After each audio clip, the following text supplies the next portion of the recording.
Welcome back to our channel. అసలు ఈ commoners versus celebrities అనే ఒక కాన్సెప్ట్ 'బిగ్ బాస్' తీసుకురావడం చాలా హ్యాపీ. అండ్ అంటే కామన్ పీపుల్‌కి కూడా ఛాన్స్ ఇచ్చినందుకు హ్యాపీ. కానీ సెలక్షన్ చేసిన విధానం గానీ, సెలెక్ట్ చేసిన మనుషులు గానీ కొంచెం అంతగా సాటిస్ఫైయింగ్‌గా అనిపిస్తలేదు.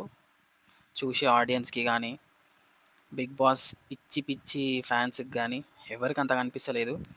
ఫర్ ఎగ్జాంపుల్ 'శ్రీజానే' ఉంది. ఒక్కరోజు గిన్నెలు కడగనీకే సచ్చిపోయింది, కింద మీద చైరేసుకొని, కాలు మీద కాలేసుకొని కడుగుడు. అంటే 'అగ్ని పరీక్షలో' చూసిన శ్రీజాకి, 'బిగ్ బాస్ 9లో' చూసిన శ్రీజాకి అసలు ఎంత డిఫరెన్స్ అంటే అంత డిఫరెన్స్. టూ మచ్, అసలు ఎంత చేంజ్ అయిపోయిందంటే, అసలు అది ఇది కాదు, అదే ఇది అన్న విధంగా చేంజ్ అయిపోయింది. అంటే పబ్లిక్‌ల చాలా ఎక్స్‌పెక్టేషన్స్ ఉండే శ్రీజ మీద. చాలా స్ట్రాంగ్ కంటెస్టెంట్ అయితది. ఈవెన్ సెలబ్రిటీస్‌కి కూడా గట్టి పోటీ ఇస్తదనుకుండ్రు. బట్ ఆడియన్స్ అందరిని తప్పు అని ప్రూవ్ చేసి ఇంతవరకు తెచ్చుకుంది మొత్తం. ఒకవైపు శ్రీజ అంటే, ఇంకోవైపు కళ్యాణ్, ఇంకా డీమాన్ పవన్ అయితే టూ మచ్ అంటే టూ మచ్. అసలు రీతు మధ్యలో మునిగి తేలిపోతుర్రు. ఎట్లా అనంటే, ఇప్పుడు కళ్యాణ్ ఒక ఆర్మీ నుంచి వచ్చినప్పుడు చాలా స్ట్రాంగ్ కంటెస్టెంట్ అయితాడు. చాలా బాగా పోటీ ఇస్తాడు. చాలా ఎంటర్‌టైన్ చేస్తాడు. అంటే వాళ్ళ డ్యాడీ కోరిక మీద ఆర్మీకెళ్ళి, ఇప్పుడు ఈయన ప్యాషన్ కోసం దీంట్లోకొచ్చినప్పుడు ఎంత రిస్క్ తీసుకొని ఒక 3, 4 మంత్స్ లీవ్ పెట్టుకొని మరీ వచ్చిండు అనంటే ఎంత ప్యాషన్‌తో వచ్చిండు అనేది పబ్లిక్ చాలా బాగా సపోర్ట్ చేద్దాం అనుకుర్రు. కానీ ట్రాక్ మాత్రం తప్పుతుంది. అండ్ ఆబ్వియస్‌గా డీమాన్ పవన్ ఎట్లా అంటే చాలా సైలెంట్‌గా, కంపోజ్డ్‌గా ఉంటుండే. ఆయన కూడా రీతు, రీతు అని రీతు మత్తులో మునిగి తేలిపోతుండు. యాక్చువల్‌గా నామినేషన్ ప్రాసెస్‌లో ఏం జరిగిందంటే, ఇప్పుడు ఒక్కరిని సేవ్ చేసే ఆప్షన్ ఎవ్రీ టైమ్ లాగానే కెప్టెన్‌కి ఇస్తారు కాబట్టి, ఆబ్వియస్‌గా రీతు ఏమనుకుందంటే, రీతు నామినేషన్‌లో ఉండడం వల్ల రీతునే సేవ్ చేస్తాడు అన్న ఆలోచనలోనే ఉండి ధీమాగుంది. కానీ ఆడ పవన్ ట్విస్ట్ ఇచ్చి శ్రీజాని సేవ్ చేసిండు. అది ఎట్లా అనుకోవచ్చంటే, ఒక గ్రూప్ కోసం నిలబడ్డం అనొచ్చు. లేదంటే కామనర్ కాబట్టి శ్రీజాకి సపోర్ట్ చేసిండనొచ్చు. దాంట్లో ఆబ్వియస్‌గా తప్పు లేదు. కానీ రీతు ఎంత రచ్చ రచ్చ చేసిందంటే ఫుల్లుగా ఏడవడం. అసలు మహానటి ఏడుపులు అనిపించింది. ఇప్పుడు జెన్యూన్‌గా నీకు ఏడుపొస్తే బాధ అనిపిస్తే కొద్దిసేపు ఏడుస్తావు. ఒక గంట ఏడుస్తావు.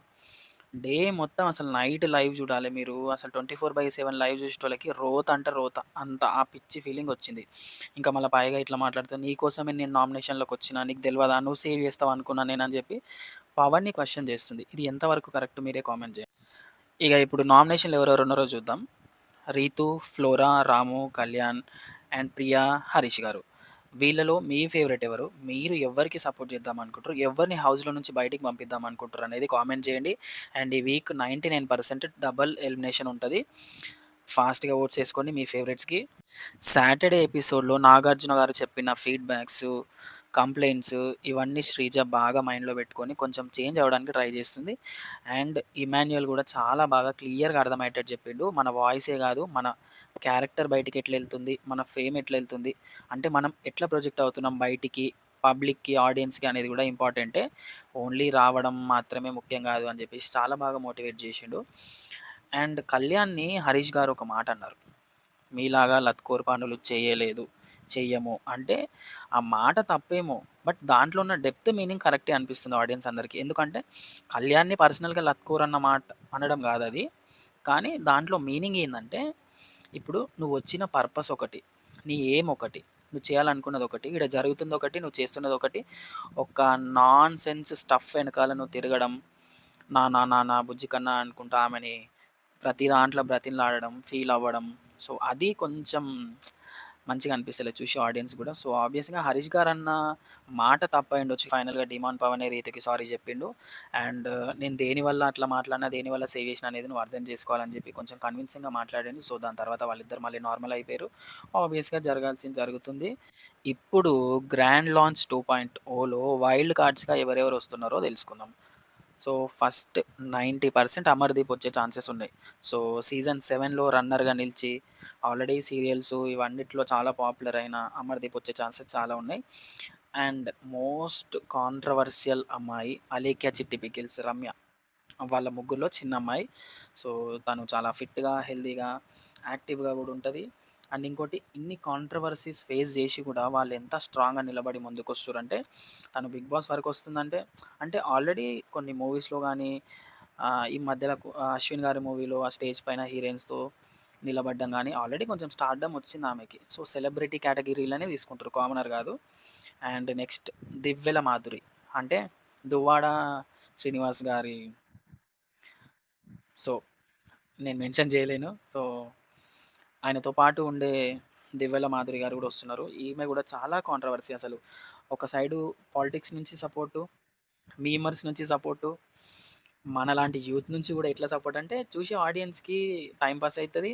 అండ్ ఇంకోటి ఈ 'అలేఖ్య చిట్టి పికిల్స్' వల్ల, దివ్యల మాధురి గారి వల్ల చాలా అంటే చాలా టీఆర్‌పీ రేటింగ్ గూడా బీభత్సంగా పెరిగిపోతది. ఎందుకంటే ఆల్రెడీ పబ్లిక్‌లో వాళ్ళ గురించి అంతా తెలుసు. వాళ్ళ నుంచి ఎలాంటి కంటెంట్ ఎక్స్‌పెక్ట్ చేస్తారనేది గూడా తెలుసు. సో ఆబ్వియస్‌గా అదే జరుగుతది. అండ్ ఇంకా కొంతమంది కన్ఫర్మ్ గాలేదు. సో, మేబీ ఒకవేళ కన్ఫర్మ్ అయితే నేను మళ్ళీ చెప్తా. అండ్ నెక్స్ట్ అగ్ని పరీక్ష నుంచి గూడా ఒక 4 మెంబర్స్‌ని డైరెక్ట్‌గా బీబీ9లోకి తీసుకొచ్చి, ఒక టాస్క్ పెట్టి, నలుగురిలో నుంచి ఒక్కరిని సెలెక్ట్ జేసి, ఒక్కరిని ఇంట్లో పెట్టి మిగతా వాళ్ళని బయటికి పంపించేసారు. సో, ఆ నలుగురిలో అనుషారత్నం, నాగా, దివ్య అండ్ షాకిబ్. వీళ్ళ నలుగురిలో ఒక్కరిని సెలెక్ట్ జేసి హౌస్‌లోకి పంపించి మిగతా వాళ్ళని బయటికి పంపిస్తారు. సో, వీళ్ళ నలుగురిలో మీరెవ్వరు బీబీ9లోకి రావాలనుకుంటుర్రు అనేది కామెంట్ చేయండి.